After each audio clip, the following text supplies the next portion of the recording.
Thank you for joining us today. I'm excited to be here again with Pastor Steve Wohlberg.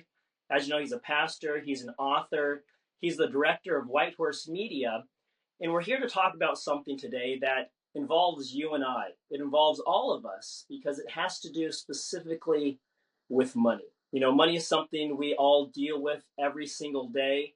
But the thing is, not everyone has the same relationship with money. I was just reading a headline the other day that was saying that 77% of Americans are anxious about their finances.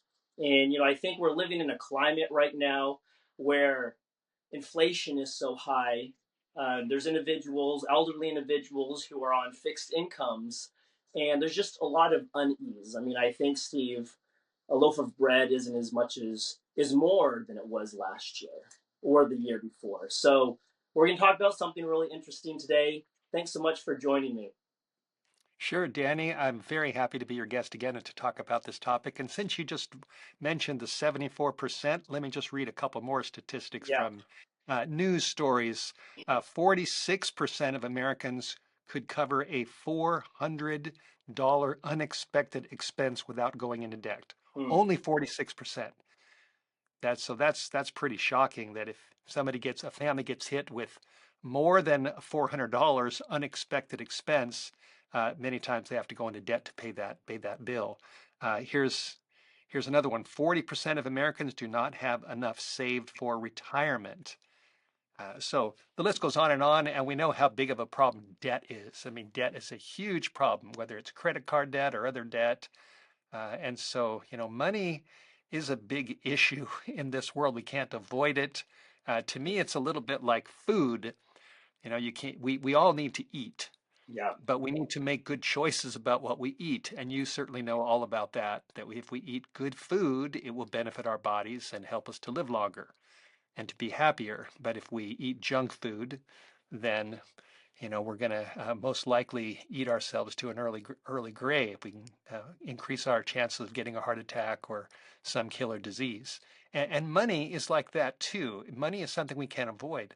But if we're smart, if we make good choices, like with good food, if we make good choices about money, money can be a tremendous blessing. Hmm. But if we make bad choices, then we're going to run into problems. And I think it's another statistic. I don't have all of it right in front of me, but finance is one of the top reasons why couples get divorced Hmm. is because of money issues. So anybody that thinks that money is not important is not thinking, in my view. So I'm glad we're discussing this. Yeah, absolutely. I'm glad to have you on.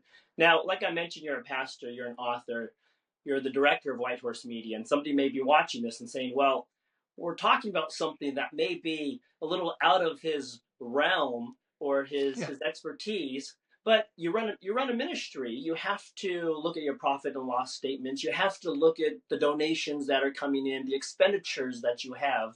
But what kind of qualifies you to talk about this right here? I know biblically, which I'd like to talk about that in just a moment, there's so many different principles we can glean right from the Bible. So, yeah, share with me in your words what may be kind of qualifying you or your interest in regards to finances and money. sure. Great question. And people do wonder that. And I have 2 degrees in theology, and that's really my primary field. But really, most of what I know about the Bible and what I write in my books did not come from my formal education. Hmm. Most of it I'm self-taught through just studying the Word of God and praying and seeking Jesus. And I've been doing this for a long, long time. Now, it's the same thing with money. I do not have a formal degree in finances, but I am a family man. I have a wife and 2 children, and I've been paying bills for a long time. And I'm really self-taught in this area. Uh, and I know a lot more now than I used to know. And let me kind of back up a little bit and give you some of the background of this. When I just turned 65, Happy thank the Lord, I'm birthday. still, what was that? Oh, Happy thank birthday. you. Yeah, April's my 65, uh, the month that I turned 65. And by God's grace, I'm still doing very well, health-wise and in many ways. I'm blessed. Well, it was a number of years ago that I have 5 acres that we purchased in North Idaho, and one of my goals is to get out of debt. And quite a few years ago, I saw on the horizon that my putting more money down, my principal payments on my loan, that I was getting closer to completely paying off my house and getting out of debt. And I looked ahead and I thought, now when I do that, I won't have a mortgage payment. So I'm going to have quite a bit more income. What am I going to do with that income? Am I just going to pay bills? And then I realized I also don't have a retirement account because Whitehorse Media does not develop retirement accounts for its employees. And then, on top of that, I realized my kids are getting older. They need to think about college. And I need to think about potentially retiring in the future. And what do I have? And so it really, and I believe the Lord convicted me years ago that I need to start studying something that I haven't really intentionally focused on, and that's money and finances and things like investing. And so I spent quite a while researching this topic, and I also joined a finance course for a couple $1,000s to learn more about the flow of money and various issues. I began studying Dave Ramsey, his material, which, he's well known, the importance of getting out of debt. And Hmm. Dave Ramsey has many very valuable principles. I began to research, and here's a principle that there's a Bible verse in Proverbs that says, "He who walks with the wise grows wise."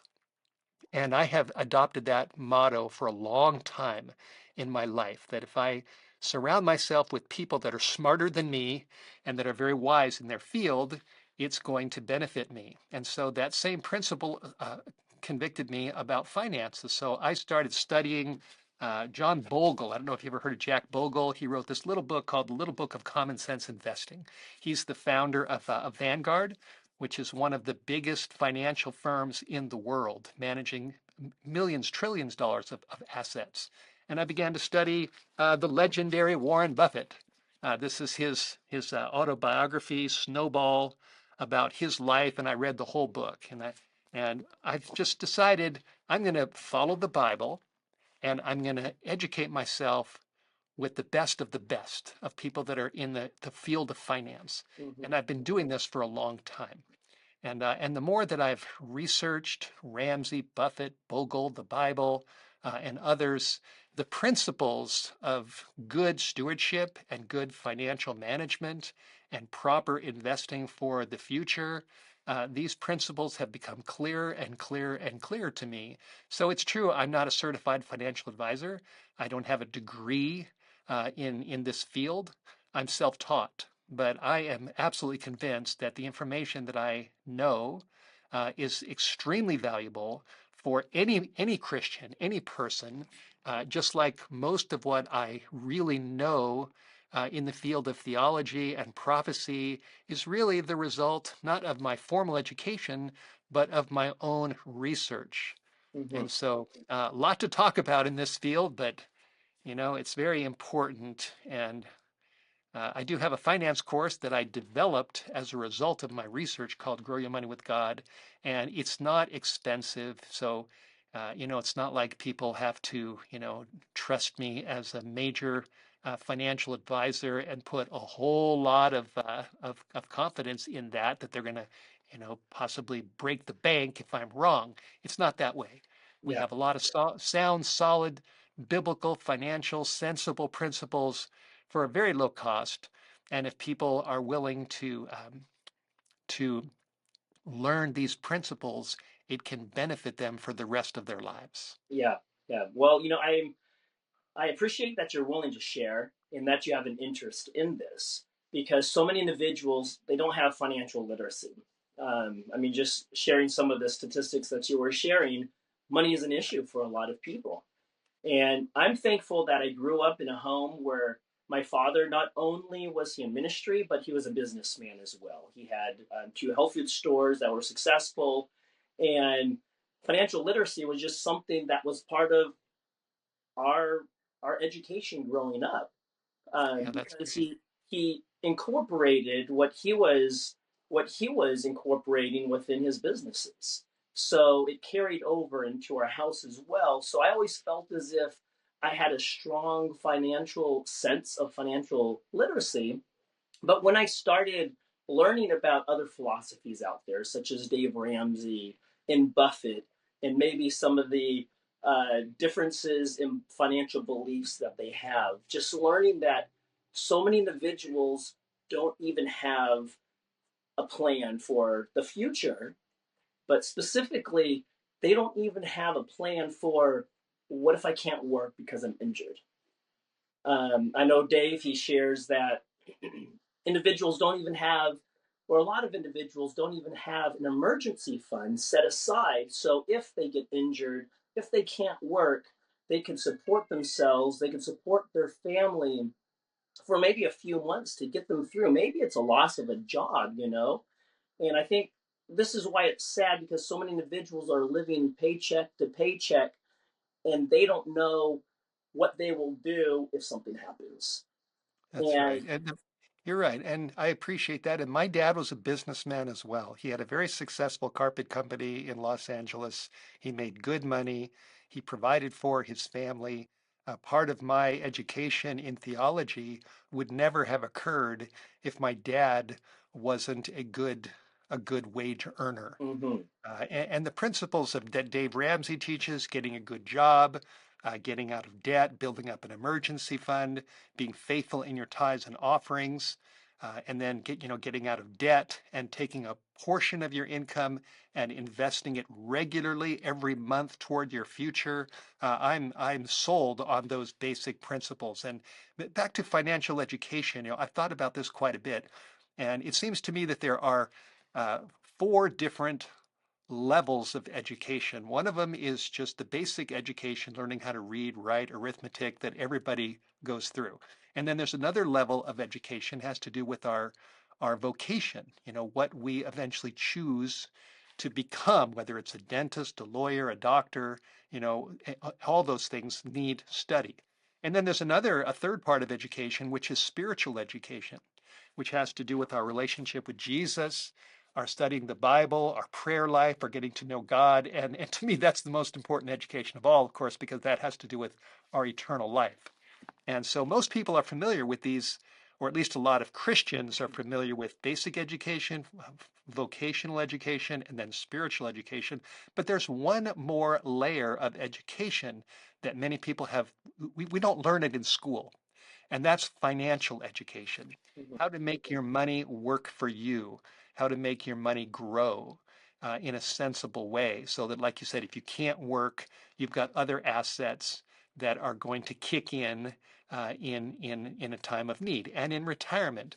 And a lot of Christians, I think, don't think about it because their philosophy, and I've heard this many times, is that we just need to trust the Lord and He's going to take care of us, and we don't need to worry about our financial future. And especially, I think Adventists tend to say, well, and not only that, but Jesus is about to come, so we don't need to think about that. And we're going to look at some Bible verses about that because I don't think that's a biblical philosophy. But to me, and I'll just share this with you, and then I'll let you share some more thought. To me, there are two fundamental pillars in my life, and the first pillar is the word of Jesus, where Jesus said, "Behold, I'm coming quickly." mhm, And I believe that. I am a minister. I'm an Adventist. I believe in the coming of Jesus. I see the signs of the times all around us. And I believe that Jesus is coming soon. And there's nothing more important than being ready for his return, for sure. Number one. But there's another pillar that Jesus himself taught. And it's in Luke chapter 19, verse 13, where Jesus said, Occupy or do business, some translations say, until I come.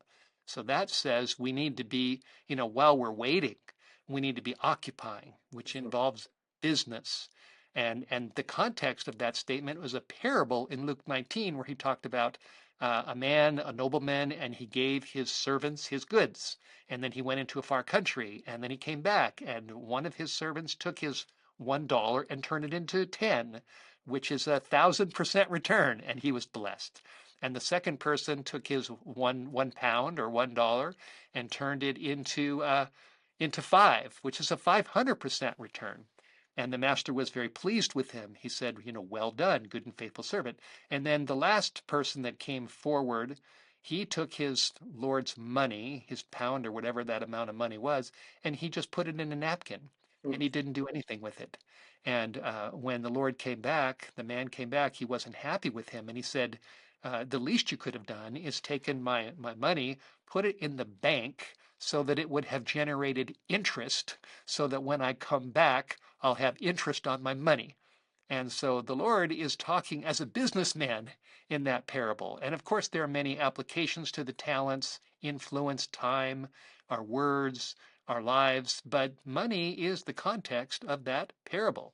And Jesus is certainly not opposed to us multiplying our money as long as we're using it for good purposes. And the person who didn't even think about that, he was not blessed. In fact, it was actually quite a bit worse for that man. I'll speak with individuals, and especially I think as an Adventist, but furthermore, working in the lines of ministry, there's this notion of, well, if you're serving the Lord, you can't be affluent, or you can't be financially well off, because the Bible says, don't lay your treasures up in heaven. So we should be putting all of our money, all of our resources into God's work now, because he's coming back soon. Or, I'll hear, well, the love for money is the root of all evil. So I don't want to be interested in money. Um, Therefore, I'm going to scrape by. And I don't necessarily think, that's the best approach to have. So, Steve, as somebody who's interested in finance, is a theologian, how do we develop a healthy relationship in regards to finances? Specifically as Christians, I know you shared great Bible verses here, um, but is it ethical for Christians to save, but furthermore to invest for their future? Yeah, great question. And first of all, we need to educate ourselves according to the Bible. Mm-hmm. That's for sure. And I've seen that philosophy that you've just shared. The idea is that we just need to give our all into God's work and don't think about this. Yeah. But there's something that I think people who believe that are missing. Many times, people that believe that way are involved in ministries. Mm-hmm. They're involved in like White Horse Media or Amazing Facts or Secrets Unsealed or different kinds of ministries. And most Christians who are involved in ministry, even if they believe that they shouldn't be thinking about money because it's quote unquote unspiritual, they're probably praying that God will move upon people to donate so their ministries can thrive. And I've asked myself the question, what's more important, having an evangelistic series that's winning souls to Jesus and funding that evangelistic series? Having somebody pay for that evangelistic series or give money toward that evangelistic series. I think they're both important because most of what we do takes money, even if it's operating, a ministry, putting programs, producing programs, YouTube, Facebook, doing advertising, printing books, distributing books, all of these things, they may be free when we give them away, Mm-hmm. but they're not free to most people. We have to still buy them. So we hope that our donors will give. So I think it's kind of schizophrenic to think that, we don't need to worry about money, but then we pray that God will move upon a businessman and maybe he'll give $500,000 to our Yeah. ministry. See what I mean? So what about those people? Are they doing wrong because they have $500,000? White Horse Media has gotten some pretty significant checks in the past from donors who have been business people who have investment accounts, and they've given us funds from those investment accounts. One lady called us and said she's going to give us her dividends from an investment account, and it was sizable. Yeah. And so I think we need to think about that. And then we need to educate ourselves. What does the Bible say? Now, it's true, like you mentioned, the love of money. 1 Timothy 6:10, Paul says the love of money is the root of all evil. He doesn't say money is the root of all evil. He says the love of money is the root of all evil. So it's how you relate to money. It's very clear from the Bible that there's many examples of people who have lost their souls because of money. Judas sold Jesus for 30 pieces of silver. Money was so important to Judas. Balaam, lost his soul because of the temptation to money with Balak, the king of Moab. The rich young ruler walked away from Jesus because he said, "Sell everything you have and follow me." And it says he had great possessions. So the Bible is very clear that there is a real danger in money and loving money more than we love the Lord. But there's another side of this. It's like a coin. Coin has a head side and a tail side, two Hmm. sides to the same coin. And the other side of the coin is that Abraham, it says in Genesis chapter 13, verses 2 and 3, that he was very rich in cattle, silver, and gold. Job was very rich in all kinds of animals. And there's multiple examples of people who are very wealthy. Solomon, God asked him, "What do you want me to give you?" And Solomon said, "I want wisdom." And God said, "That's the best answer. You haven't asked for riches, you haven't asked for this or the life of your enemies, but you've asked for wisdom." And he said, "I'm going to give you wisdom, and I'm going to give you riches, and I'm going to give you wealth. I'm going to give you all these things."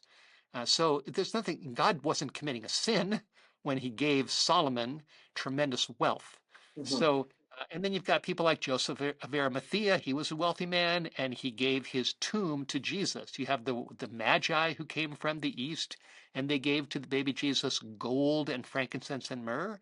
And Joseph and Mary took those resources when they went to Egypt. I'm just about positive he used the gold to help him provide for his family when he was in Egypt.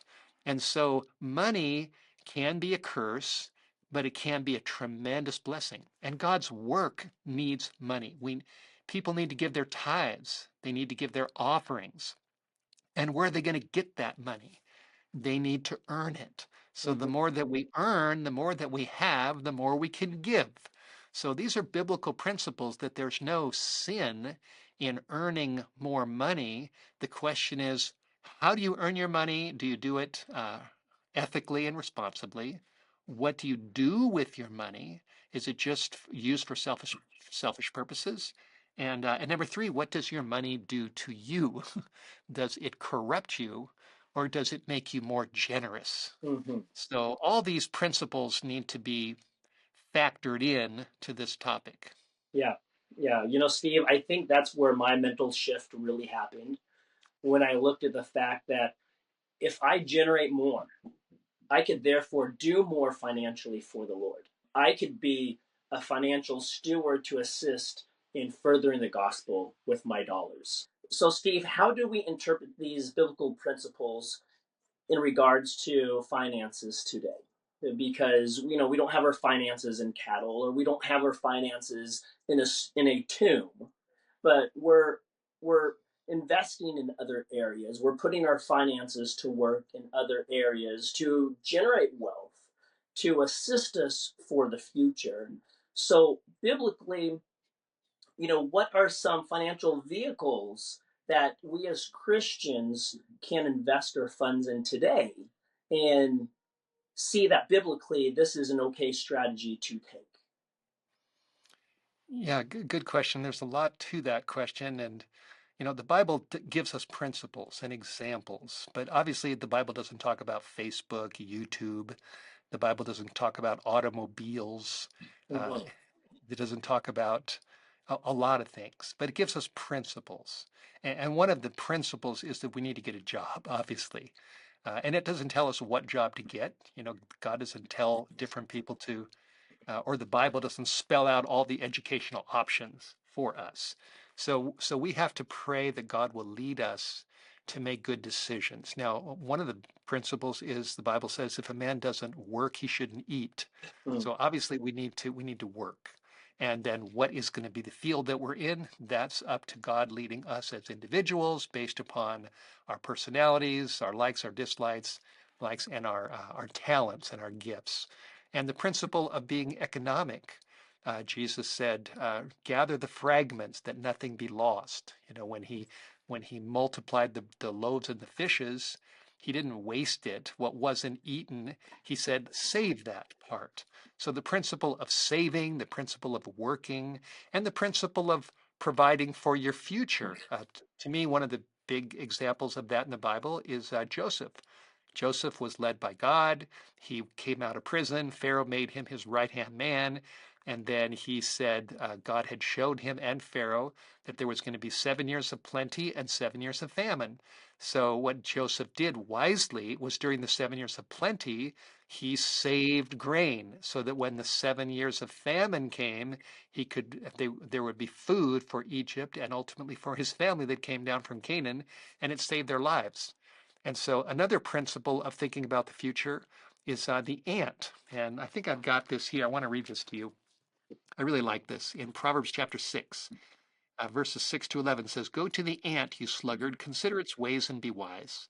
They have no guide, overseer, or ruler. They provide their meat in the summer, and they gather food in the harvest." So what the ants do is in the summer months, when everything's growing and they're active, they gather food for the winter Hmm. when they can't go out and get food. So they're thinking about their future. And the Bible applies this to poverty, finances and poverty, because then it says in verse 9, "How long will you sleep, O sluggard? When will you arise out of your sleep? Yet a little sleep, a little slumber, a little folding of the hands to sleep, so shall your poverty come on you as one who travels, like a man coming from afar, distant. He's getting closer and closer. And it says, and your want, when you're going to be in want, will come like an armed man or like a bandit. So if you don't prepare for your future months like the ant, then poverty is going to get closer and closer and closer and closer until finally it hits you and you've got nothing. Hmm. So these principles uh, impress me, that providing for our future while we're in this life, while we're waiting for Jesus to come, occupy till I come, that these are biblical principles. Now, as far as what particular vehicles we should be using, I used to keep my money well, I, let me, how do I say this? Mountain West Bank is my local bank in Newport, Washington, about 10 minutes from my house. And my money I used to have an emergency fund, following Dave Ramsey's philosophy, have an emergency fund, and I had money in a checking account, an emergency fund at Mountain West Bank, and I got maybe 0.02 interest on that money. So every month, if I look at my account, there might be 5 cents or 15 cents or a little tiny bit. And the more I started researching finances, and this is one of the platforms I talk about in my course. I talk about a particular platform, a very financially reputable platform where you can earn 5% on your money. And so I switched, and I took my money out of my Mountain West emergency fund and I put it into M1 Finance. That's the platform that I use a lot. I talk about it in my course. And now I'm getting 5% on my money. And the money's just sitting there, but the amount of interest that I'm getting on that money, it's adding up. As there's a saying, many streams make a river. And if you continue to get income from different places, it's going to help you. So people can also put their money in a CD, but then they lock it up, but they're going to get a higher interest rate than they're going to get in their bank, but that money is safe and they're going to get it back. So there's various vehicles as you keep going up the ladder. When you get into the field of investing, there are some very simple principles that are comparatively safe. I mean, nothing is safe in this world entirely. I mean, banks can fail.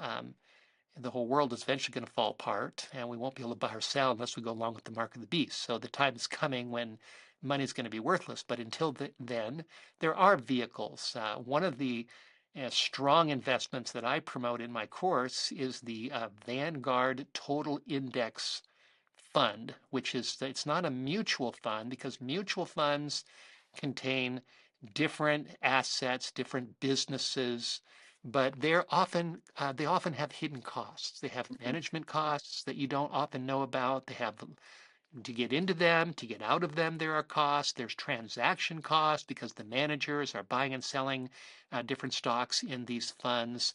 And you can pay a pretty penny long term by investing in a mutual fund if you really don't know what you're doing. And that's what John Bogle, this is why he's the hero of the average investor. He is the enemy of mutual funds. And because of the costs that are associated with these, he says he has a motto, a little leak, small leak can sink a ship, and costs matter. And if you think long term, 5 years, 10 years, 20 years, if you're spending, more money in fees in a mutual fund that you really need to be spending, you're going to be losing a lot of money. And so Bogle advocates index funds, which is a very low cost fund that's not actively managed. It's a fund that mirrors the index of the market or of different sectors, and it costs much, much less. Sometimes some funds are like 0.3% expense ratio. So if you put $10,000 in, it's going to cost you $3. Mhm. And so the Vanguard Total Index, the ticker symbol is VTI. Now, this may be kind of strange for people that aren't familiar with investing, but VTI is the Vanguard Total Index Fund.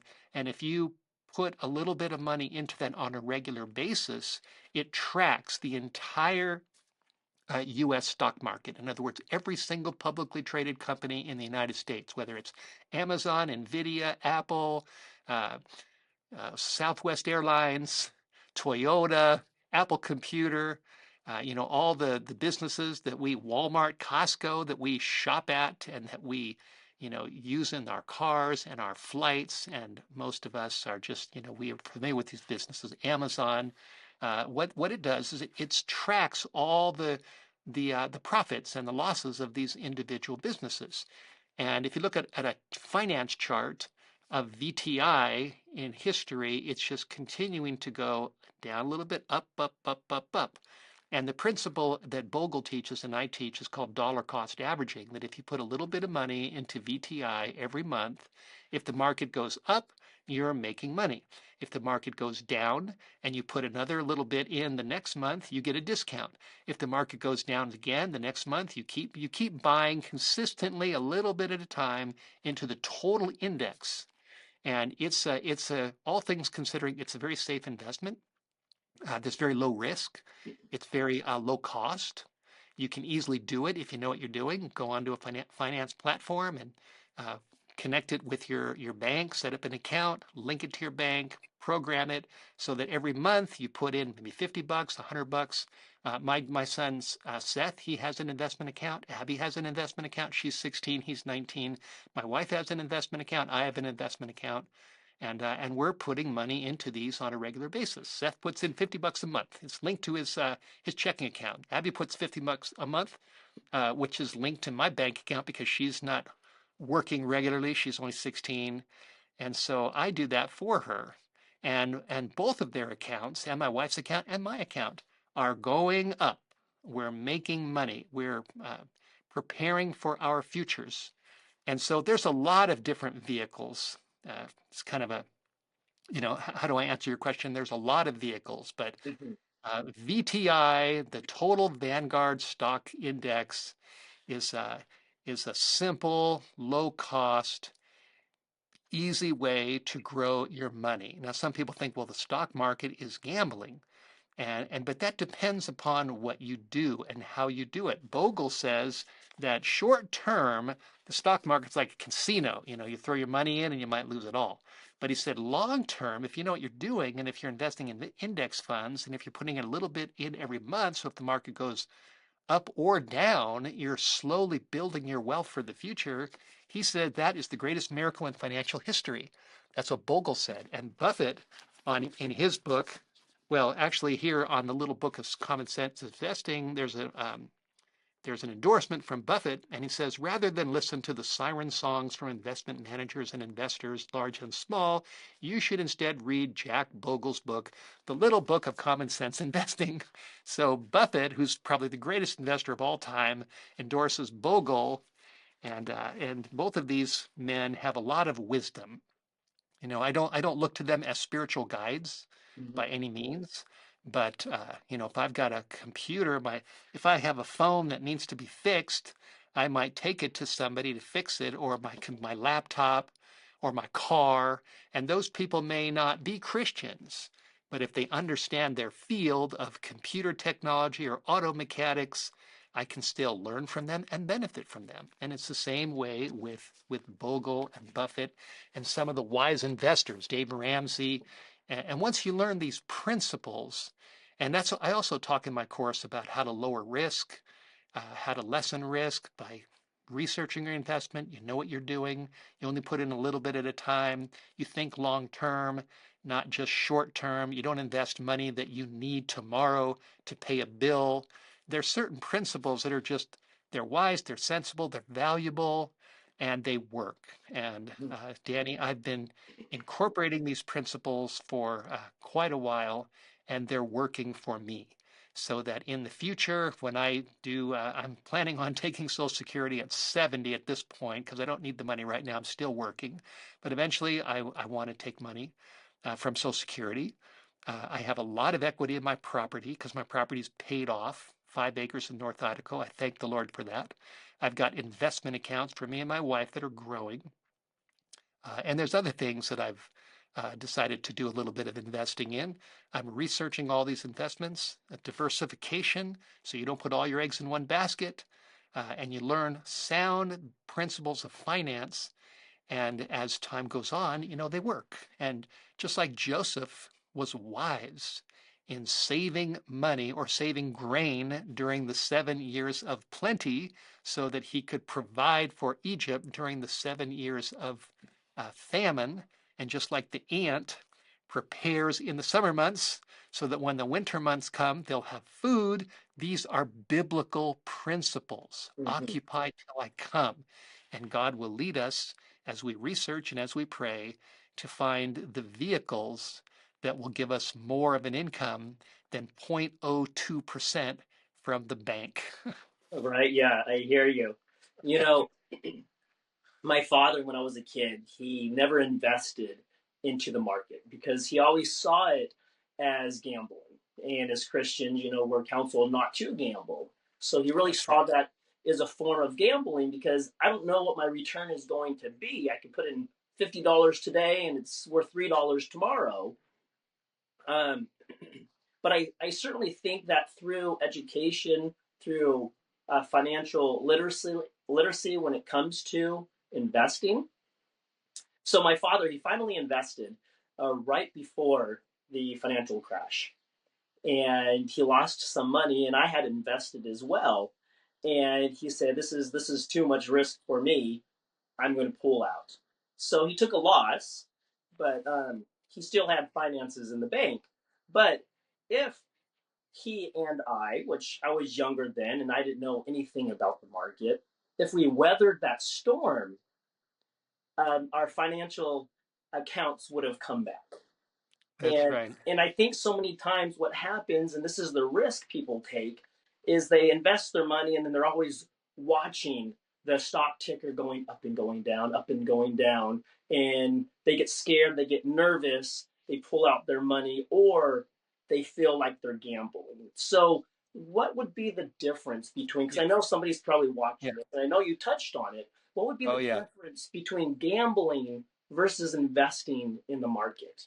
Yeah. Great question. And this is where the wisdom of Warren Buffett and Jack Bogle come in. These men are very skilled. They know what they're doing. And so you mentioned the stock market crash in 2008, it Mm-hmm. precipitated by the housing crash.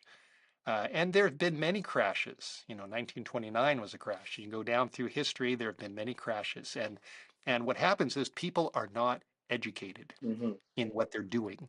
So, like you mentioned, your dad, he put money in, and the crash hit, and you said he lost money. Well, then you clarified he lost money because he sold in a Exactly. panic at the bottom. So I teach people in my course that if the market goes down, you haven't lost any money. You do not lose money when the stock market goes down, even if it crashes.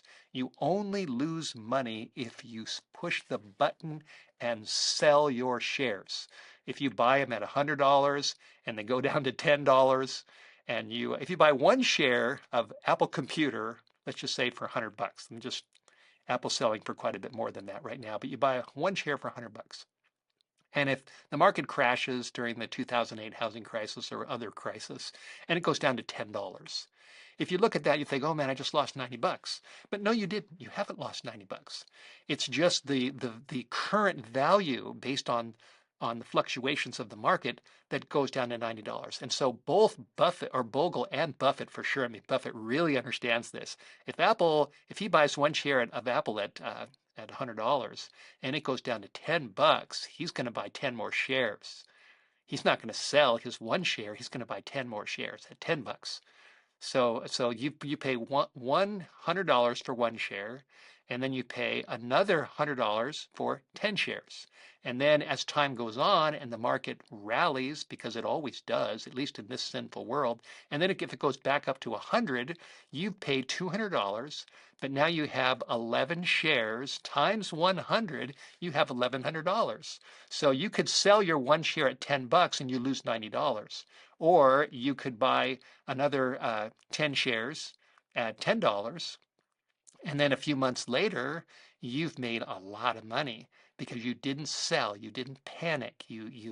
As Bogle says, stay the course, stay the course. And Buffett's the same way. So these men know that the market goes up, the market goes down.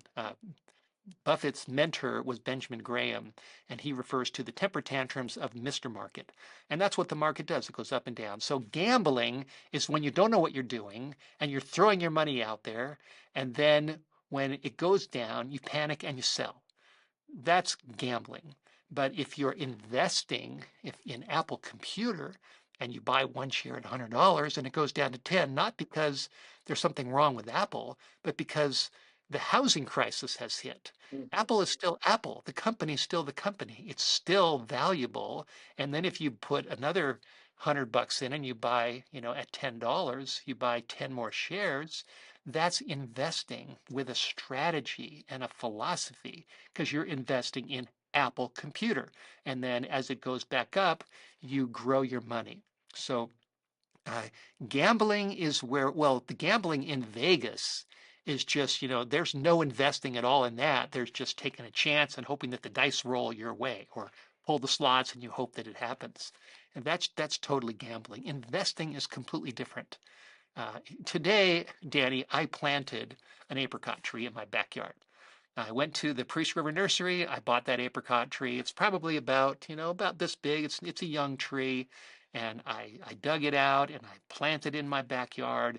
And that's an investment. It's not gambling. Mm-hmm. And I'm trusting that in a number of years, I'm going to have apricots in that tree. Yeah. And years ago, I planted other fruit trees in my backyard. I have a big Burbank plum tree. I've got a beautiful Shiro plum tree. I've got a Gravenstein apple tree. I've got many trees that are bearing lots of fruit. But it took time. It didn't happen overnight. It was a long-term investment. I'm thinking about the future. I planted those trees and now I'm getting lots of fruit. Last year I got a bunch of fruit. The year before I got so many peaches you wouldn't believe it. And because I have these trees that are giving me fruit, I'm spending a lot, or my wife is spending a lot less money in the market. She doesn't have to buy all the fruit from me that I like to eat because I'm growing it myself. Mm-hmm. So I'm benefiting from my investment. And whether you invest in people, where you invest in your garden, your orchard, your property, or whether you invest in the Vanguard Total Stock Market Index or in Apple Computer, if you do it right, if you diversify, if you do a little bit at a time until you get more familiar with the process and you give it to God, you can grow your money significantly for your future so that when you retire, you'll have something to fall back on when you need it, and you'll have more money to give to the work of God. And that's what it's all about. Absolutely. I really like that. I like how you implemented about the trees because that was the same exact view and philosophy that my father had because he said, "We'll go to the grocery store. I don't know exactly what the oranges costed then when I was a child, but let's say 95 cents a pound. I'll go buy oranges for 95 cents a pound, or I go to the nursery and I buy the orange tree for $15.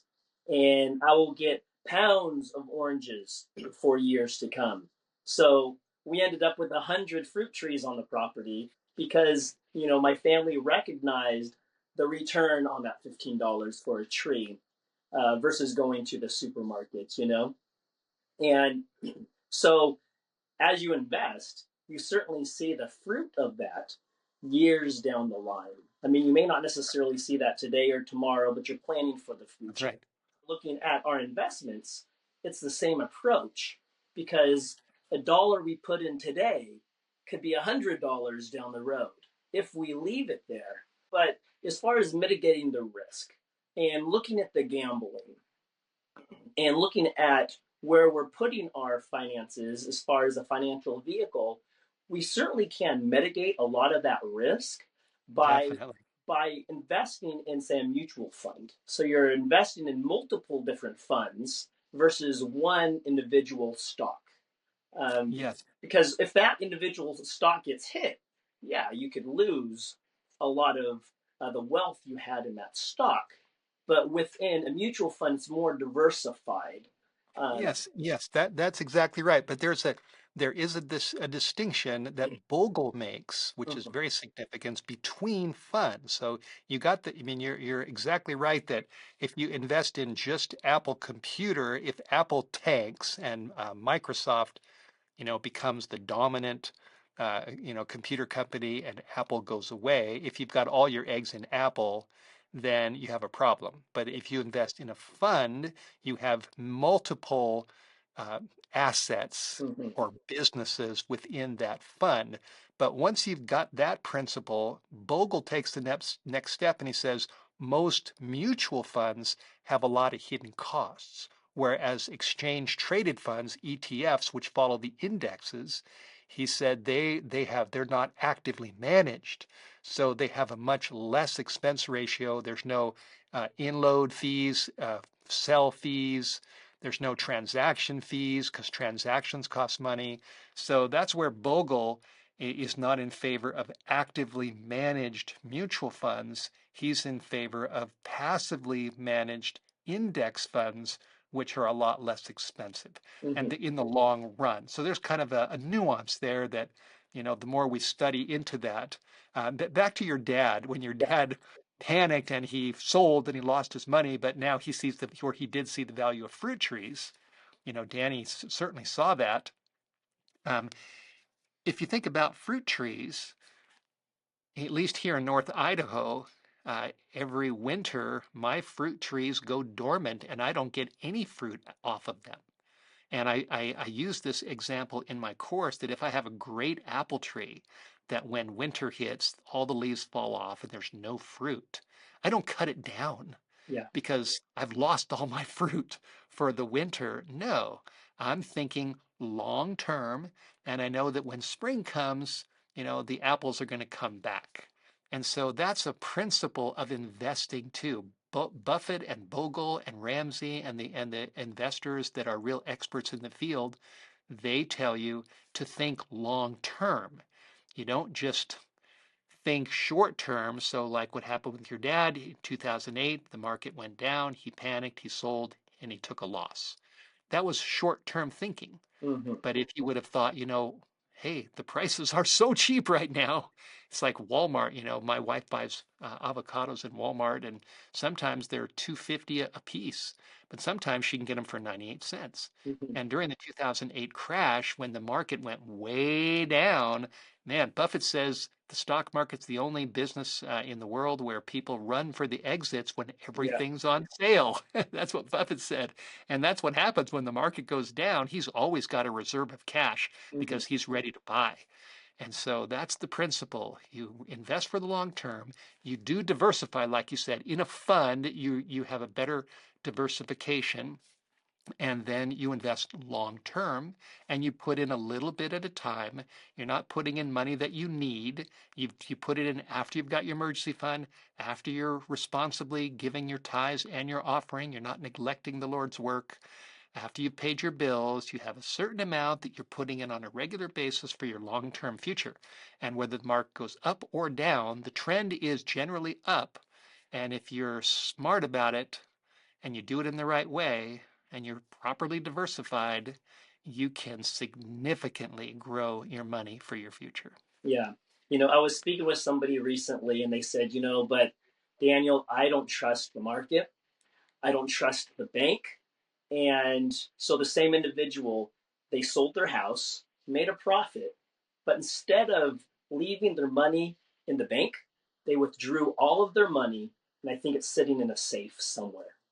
Um, this is an acquaintance that I know. So for somebody who has this mentality, and I know there's a lot of individuals within the church who has the same type of a mentality, to where I don't trust the market. I don't even trust the banks for that matter. One, I guess, how do we mitigate risk? But what resources, and this could, lead us into your course, what resources are out there so somebody can develop more financial literacy or feel more comfortable about making some of these decisions, um, but also mitigating risk so they don't become like my Yeah. father, who Yeah. invested for the very first time, had never invested before, got Yeah. scared because the market crashed, and then sold everything, you know? Yeah, I got it. Perfect. And really, yeah, that is what my course is all about. I have a whole section on mitigating risk. One way you mitigate risk is by understanding what you're investing in. The more you understand what you're investing in, the less risk there is. A lot of investors in the stock market think in terms of buying a stock. I Mm-hmm. buy a stock, and if the stock goes up or go down, that's their whole focus. But Buffett's philosophy is totally different. He does not buy stocks. He buys businesses. He buys pieces of businesses, which is what a stock is. It's a piece of a business. So his philosophy is not I'm buying a stock, I'm buying a piece of a business. Mm-hmm. And his philosophy is I'm doing this long term.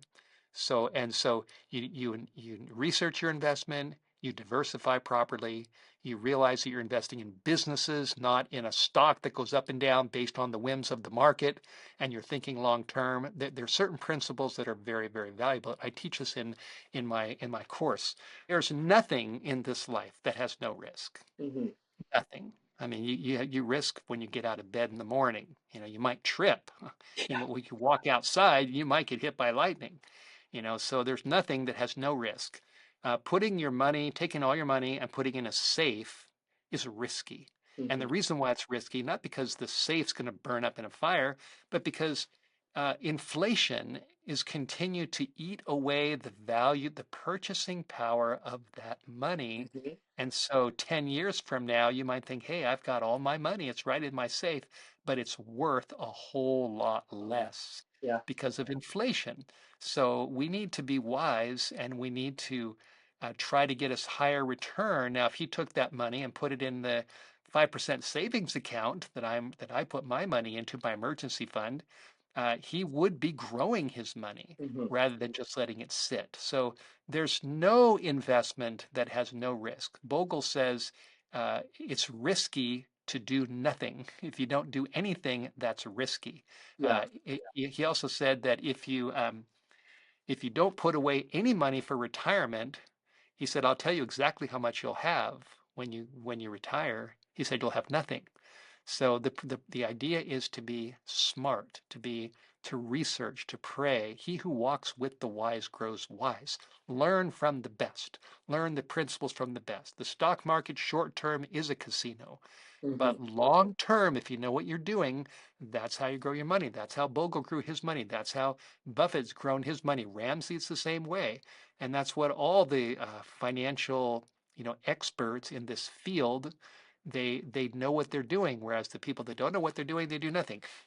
Now, or they risk everything. Now, here's another principle, or another maybe it's not a principle, but it's enlightening for a lot of. Now, I'm going to talk to Adventists. Mm-hmm. A lot of Adventists don't realize that every single employee of the North American division is automatic, and that includes pastors, conference workers, conference presidents, all of them, unless they opt out, which most don't do. They're automatically enrolled in what's called the Empower program. And the Empower program is an investing program. And so a little bit of their salaries that they get from their paychecks, a little bit of that is matched by the conference, so they've just doubled their money. And then that is invested in a diversified investment account of small cap, mid cap, large cap, uh, different funds. And that's how they grow their money for their retirement. And so a lot of them don't really know, they don't know all the ins and outs of that process, but they're doing it. I've talked to many pastors, just about, a lot of pastors when I meet, I say, "Are you in the Empower program?" "Yep." "You in the Empower program?" "Yep." And so they're investing their money. And a lot of the shepherds know that, but a lot of the sheep don't know, and they have no idea what to do. That's what my course is about. Grow Your Money with God is designed to teach the sheep so they can do what the shepherds are doing in a responsible way that mitigates risk as much as possible and grows their money. I was talking to a pastor the other day, and he said that he opted out of the Empower program because he was scared to have his money in the market. And he said his brother is also a pastor, and he said his brother is now retired and he has a lot of money because he stayed in the Empower program and consistently invested. And like I said, you're doubling your money. If I'm a conference employee and I take 2% of my salary and the conference matches it with 2%, I've just doubled my 2% into 4% instantly. I mean, that's a great investment to Mhm. double your money. And then it's going into a diversified group of investments that do go up, do go down, do go up, do go down. But if you look at the historical chart, the trend is up, and that way you can keep pace or beat inflation. So it's less risky than doing nothing, putting money in a safe, Mhm. or just letting it sit in a bank account at 0.02% interest. Yeah. And I could see somebody pointing fingers at that and saying, well, so you're saying my tithe money is going to fund somebody else's retirement who's working within the church or the conference?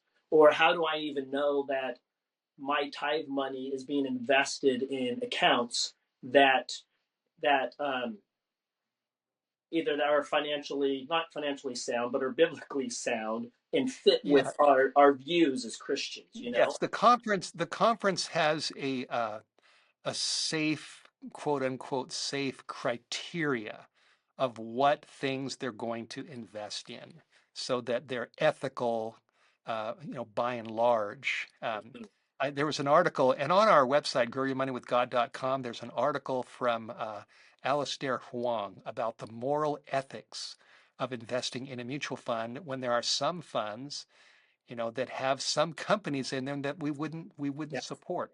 And is that ethical? And he dives into this. And a perfect illustration of this is most of us do shop at Walmart. We go to Walmart and we're selective. Hopefully, we buy healthy food. We buy from the produce department and other places where we're getting good, healthy fruits, grains, nuts, vegetables, and healthy food. Now, there are some aisles in Walmart where you can buy liquor or where Yeah. you can buy pork, you can buy pigs in Mhm. Walmart. Now, does that mean that you don't go to Walmart? Does that mean that you never walk into Walmart because there's some things that they have there that when you buy their products, you are supporting the business that sells pork and alcohol.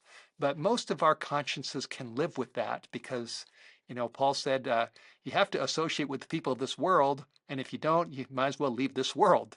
So, I have a Toyota, and where does all my money go with Toyota? What does Toyota do with all my money or the money that they got when I bought Yeah. my car? Every time I buy gas, what do what does Shell and Chevron and all these companies do with all the money that they're making from me purchasing gas? Well, I'm not responsible for that. I don't believe I am. So you have to draw a line somewhere, and the conference is very, sensitive to that issue, and Mhm. is trying to make sure that the investments, they don't have direct investments in tobacco companies, and things in individual businesses that we can't support. Yeah. But there's certain parameters that you just can't avoid. We Mhm. all, I pay an electric bill. When I travel, I get onto Southwest or Delta or American Airlines. What do they do with all my money? American Airlines will walk up and down, the stewardess will walk up and down and they'll offer people alcohol. Well, I paid my money to get on that flight.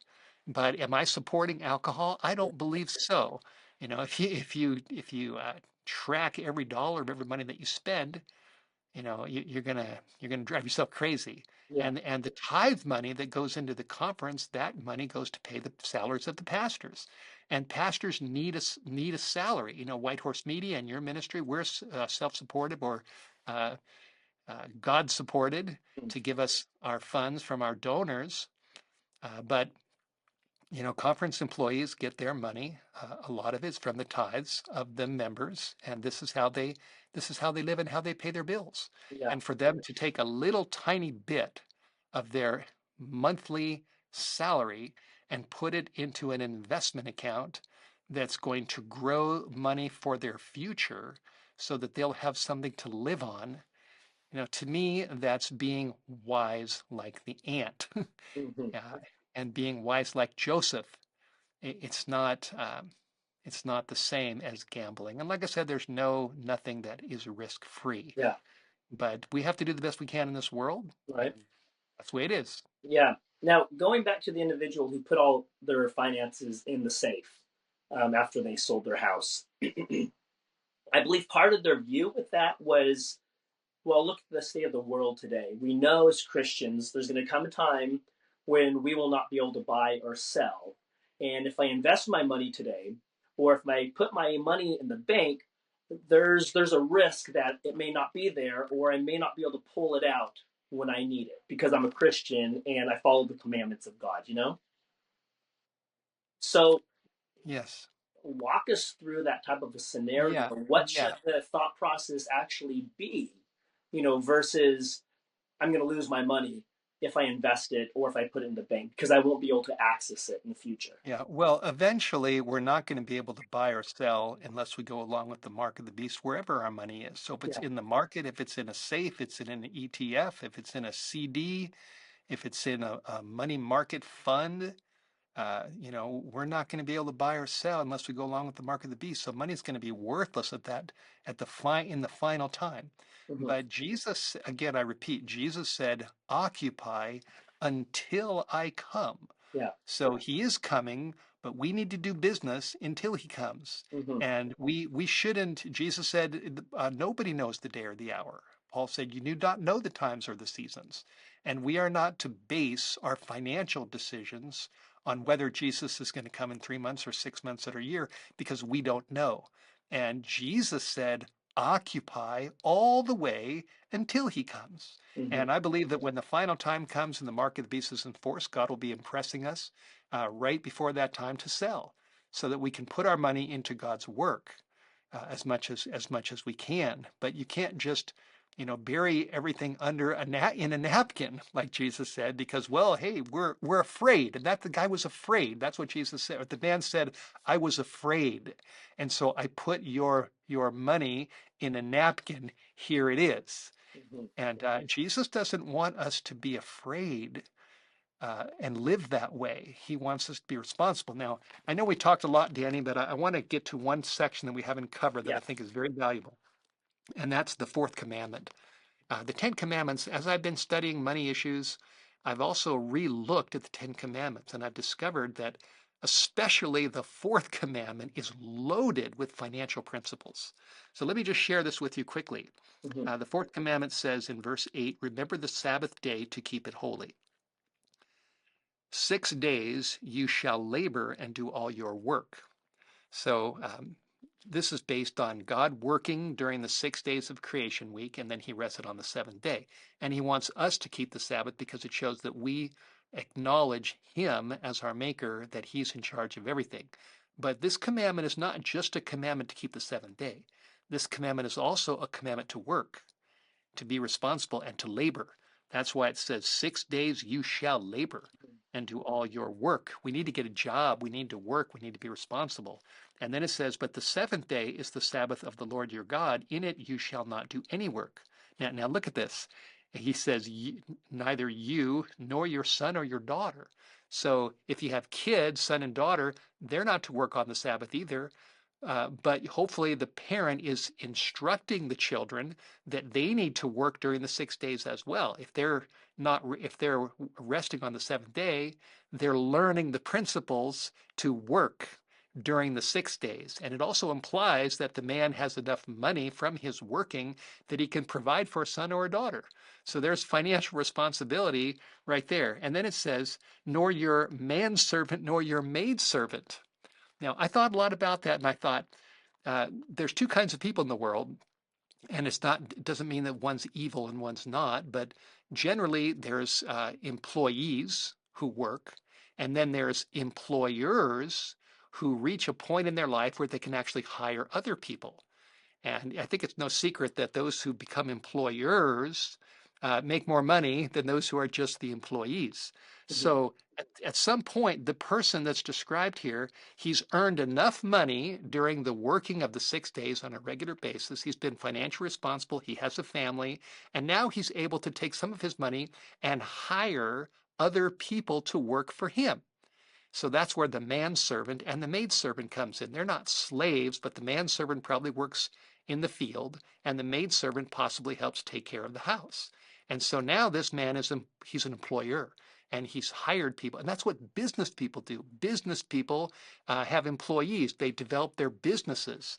And so here's a lot of financial responsibility here. And then it says, nor your cattle. Now, cattle, as you mentioned, back in Bible days, that was money. The cattle was an asset. The cattle gives milk, and then the ox that he works the field to provide. So you have crops, and all of this is part of a business and part of providing for your family. So you've got the cattle, which is his asset. So the idea is that you work and hopefully you're responsible enough. You pay your bills, you pay your tithes and offerings, and then you make enough money that in the future, maybe you can hire somebody to work for you. And then, and then you can start developing your assets that will be producing for you. And the principle is that you work as long as you can work. And then when you can't work, you've got enough assets that are providing for you, so you still are provided for even when you can't work. And that principle is in the fourth commandment. And then it also says, nor the stranger that is within your gates. Mhm. And this shows that this person, not only that he's not working and gathering money so he can just have people work for him and just develop his assets for selfish reasons. The stranger is someone that needs help, and he's taking him under his wing. And it shows that this man, with all this responsibility under God's leadership as the creator, is now able to use his influence, his assets, his family, his property, so that he can help the stranger. So it shows the principle of unselfish giving as the reason why you're doing all this. And so all that, Danny, is in the fourth commandment, which to me is just phenomenal. And it's also in the 10th commandment when it says, don't covet your neighbor's house. He's got a house, or his wife, or his manservant, or his maidservant, or his ox, or his donkey. Donkeys were like, and camels, they were like, cars. The donkey was like, or the camel was a car that you went around in, or anything that is your neighbor's. So both the fourth and the 10th imply financial responsibility, and so does the eighth. When the eighth says, "Do not steal," if you have your own things and your own assets and you've been financially responsible, you're less likely to want to steal from somebody else because you've got your own things, and you're less likely to want to covet because you have your own things. So all of these principles of good stewardship with what God gives you and being responsible, they're woven in to the law of God. And to me, that's phenomenal. Yeah, I really like that, especially unpacking the fourth commandment, because I would say for the majority of Christians who are Sabbath keepers, you recognize the importance of abiding by the Sabbath, but there's so much more involved with that, caring for humanity as well. So, yeah, thank you for sharing that. What I would like to touch on as we close here is you've mentioned your course. You've mentioned you educate individuals in your course. So just share with us as we wrap up here, what is your course if somebody wants to take advantage of your course, what would they be learning? How would it assist them on this road or journey to financial literacy or investing for that matter? Thanks for asking. Yeah, the website is growyourmoneywithgod.com. We've designed this website so that if they click education at the top of the website, there's a lot of free material and a lot of free talks that don't cost people anything. So it's not just like the course is or the website is designed to sell a course, but we do have a course which is a one-time cost. It's under $150, which I think is very reasonable. You can buy finance courses today for $2,000, $3,000. This is very reasonable, one time, money back guarantee if you don't like it. Very responsible, ethical, based on the Bible. And what it does is it walks you through the principles. And they're not my principles. So that you asked at the very beginning, well, what are my qualifications to Mm-hmm. do this? What people the value of this course is that they're going to learn from God. They're going to learn from the Bible, what the Bible says about principles of finance. And they're also going to learn from some of the best investors ever. John Bogle, Warren Buffett, there's Dave Ramsey, and there's others.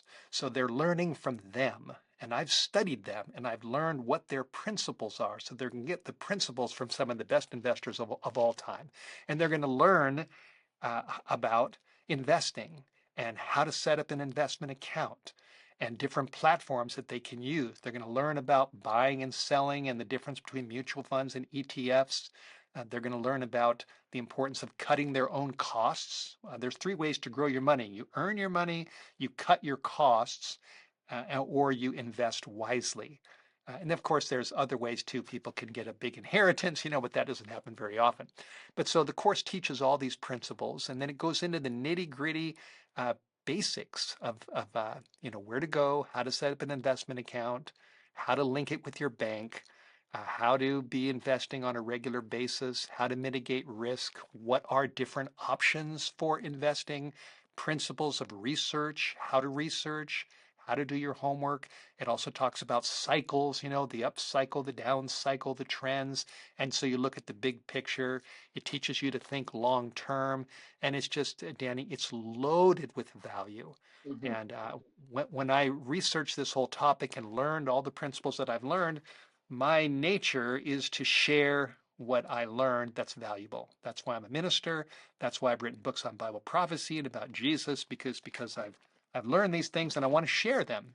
And it's the same with finances. When I learned everything I learned, I thought I need to help other people to learn these principles. And so that's what the course is about. They can also, if they go on to growyourmoneywithgod.com, they can click on the top. There's a link. I believe it's called Take a Peek inside the course. And then it shows you there's 18 modules with graphics and they go through module 1, module 2, module 3, and it shows you the titles of all the modules, what they cover, so they can look at that before they choose if they are still researching whether they want to get in or not. They can see everything right there on the website, and they can click under education and they can read and listen to a whole lot of free information that's very valuable. And then if they want to join the course, they click buy, they join, and then they get an email from the system which will give them login information to a private website. And the private website has all the modules, 18 modules that they can go through at their own pace. It's not hard. It takes time as they just go through them, and then by the time they're done, they'll know exactly what to do and and it tells them that really what you finally choose to do is up to you.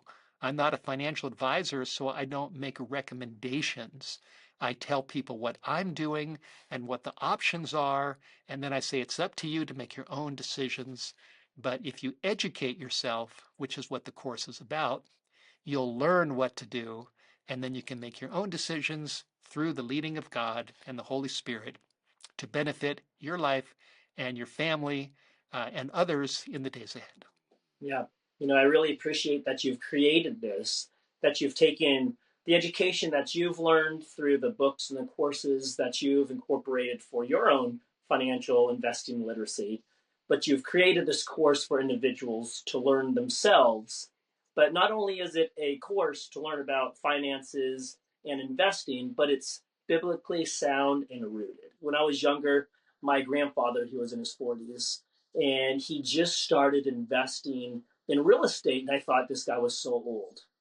And here he is now in his 80s, and those investment properties have made a beautiful retirement for him. So, if you're watching this and maybe you're a little bit older, maybe you're not as young as me, it's never too late to invest, because those dividends are going to be there as you age and as you continue to age, just like what my father or my grandfather experienced. So, Steve, thanks so much for coming on. Thanks for talking about finances with me and what you've developed. And I really recommend individuals to check out your course, check out your website to learn more information, especially if they're concerned about their finances and they want to get a grip on their finances, not only for today, but also for the future. So it was great having you, Steve. Yeah, thank you, Danny. I appreciate your having me on, and may God bless you and us, and may we all follow Jesus Yes. spiritually and practically in things like money and relationships and health and everything else. So appreciate the opportunity, and may God bless us and those who watch this interview. Amen. I encourage you to check out the description of this video. Click on the link so you can learn more about this course that Steve has created. You can incorporate it into your life so you can have better money management and learn some really cool investing strategies as well. So, friends, until next time, may you prosper and be in health.